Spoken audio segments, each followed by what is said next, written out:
zino ziri miliyoni 3 eza Uganda. Era twebaza nnyo omusumba Bishop Elijah Sebuchu olw'omulimu gwakoze, era Mukama mutuwere nnyo omukisa olw'okudduukirira abayimbi ba gospel. Bannange abaana bagenda kulya emmere. Si kyangu nti buli musumba avuddeyo kumenya n'abayimbi ba gospel. Tetukikola bukozi ofukamira wano nti nutusuddiya naye tutegeeza n'emitima basanyufu okuva ku mitima gyaffe deep down. Era ku lw'abayimbi ba gospel nkwebaza kuba abayimbi bayimbye mu crusade, bayimbye mu lunch hour conferences, church services, tukubye omulanga mu mbeera ya covid gwovuddeyo. Era twagala okwebaza Bishop Elijah Sebuchu, Mukama kutwongere nnyo omukisa, wojje azeewo tabo. Amina. Yakwogerako nammwe njagala okubeebaza. Njagala okubeebaza. Nze ndi Muganda, ndi wa Kasimba, naddira Kasimba. Kali mu Luganda tugamba nti munno mu kabi ye munno ddala. Akati omulimu gw'abayimbi ba gospel gwe mukola mu nsi yonna mumanyiddwa. Muyimbirizaawo amakanisa gaffe, mubeerawo ku crusade, abantu ne balokoka ne bajja. Revivals tosobola kuzikola mu kanisa nga tolina bayimbi ba gospel. Kati nze Sebuchu n'omukyala Ruth ne Kampala International Christian Center tugenda kuba support.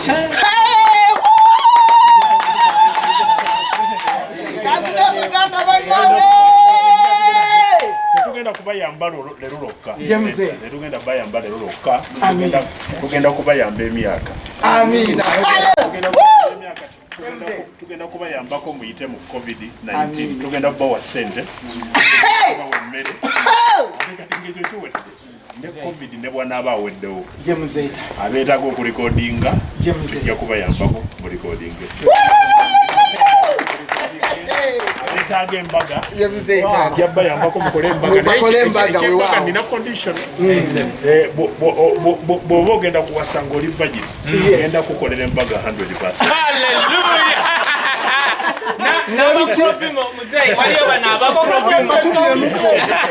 Aba gospel tetugenda kubayamba ku covid kyokka. Tugenda bawa ssente, tugenda kubawa emmere. Nze nga Sebuchu ne Kampala International Christian Center tugenda kubayamba. Tugenda kubawa ssente, tugenda kubawa emmere.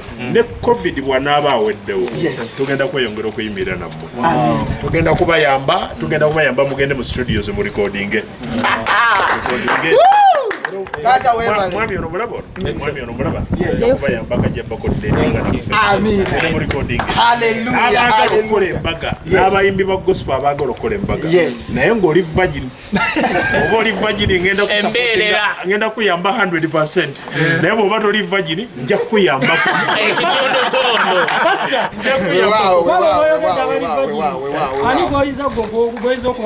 Atanamukebera oli ajja kuvaayo ayogere kubanga tuli balokole. Oli bw'abeera virgin ngenda musapotinga 100%.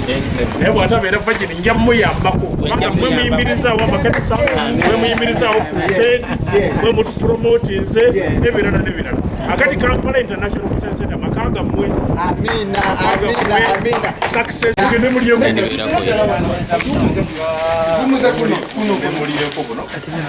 Banange okufaananya obumudutwa.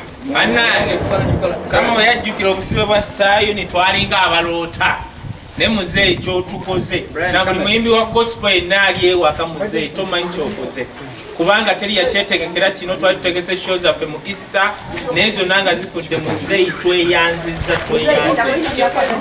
Oh my God.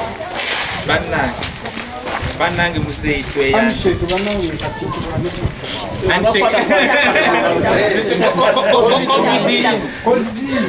Bishop yaffe tukyamwetaaga kaakano kokka. Janjala okuba ebifaananyi bannange.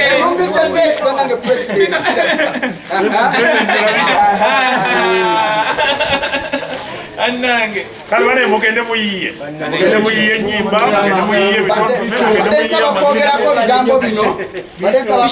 bigambo bino clips mujazimpa Omuli ready? Are you set? Okay, Elijah Sebuchu olw'omulimu gwakoze eri abayimbi ba gospel. Nakera ku macha n'enkuba omulanga eri abasumba bonna mu ggwanga erya Uganda okuvaayo okuyamba abayimbi baffe aba gospel abali mu mbeera. Abayimbi ba gospel balina emirimu bakola naye olw'embeera eya lockdown mwenna mukimanyi tebali mu kukola. Amakanisa magale tulina abayimbi ba full time ministers baweereza mu makanisa era ne babawayo ka love offering oba ne batunda ne CD zaabwe oba ne bategekayo ekivulu ne babaako ka sente ke bafuna naye ebivulu byonna ebya Easter byonna byali postponed ya kakati enembeere ya covid enyigiriza buli omu enyigiriza omwavu enyigiriza omugagga nga bolaba bayimbi abamisiri nga tulaba nga industry yaabwe eringa evuddeyo ekuze naye ate eyaffe ya gospel strugglinga kati bowe baba bavuddeyo ne bakaaba olwofa aba gospel kyova olaba tusaba tukoola bakitaffe mu mwoyo abasumba balala okuvaayo okudduukirira abayimbi ba gospel era taata tukwebaza nze gwolaba wano nkiikiridde abayimbi bonna ba Leviksoni, ba Wilson Bugembe, ba Chirwana Makafrika, ba Judith Babirye n'abayimbi abalala mu ggwanga abayimbi ba gospel buli kanisa eina omuyimbi ali recording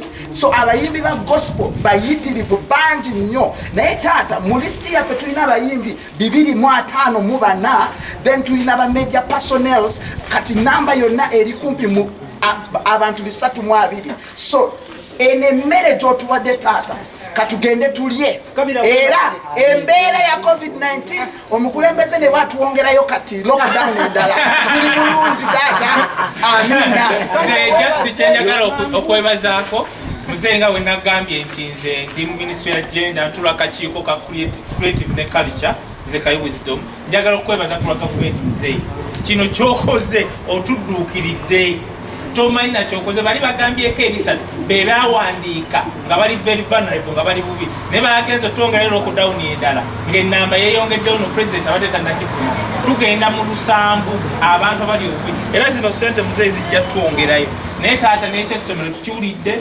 ekyembaga tukiwulidde tulina baganda baffe bambi abaalokoka ne batandika okuweereza nga balina bakyala baabwe tukiwulidde muzeeyi era taata ojja tulaba nga webale tuzaala ekisinga obukulu webale tuzaala twagala tweyanziza taata okumaliriza nga nebaza kuba bishop tukwebaza nnyo ng'abayimbi okusookera ddala bishop sigwasoose okuyamba abayimbi nze nali wano mu December n'ateeka conference namba ya nnaku 5 abayimbi wano n'asponsoringa abayimbi 5 okugenda mu studio era project mbadde njigobako naye covid we yagidde nga maze okulaba producer agenda okukolaki agenda okukola ennyimba zino era kyabagambye tabalimba nze ng'omuntu abadde ansupportinga era namusaba n'afiicaringa ne mulimba twakoze ng'essaala ey'abayimbi bonna ku radio wano ne vidiyo agenda gikuba tugirete ku TV zozo nezitulaga guno mulanga eri bataata baffe mwenna ne bamaama abasumba mutukoze obulungi bungi tetusobola kutoma naye mbadde temunategeera nti abantu bali bubi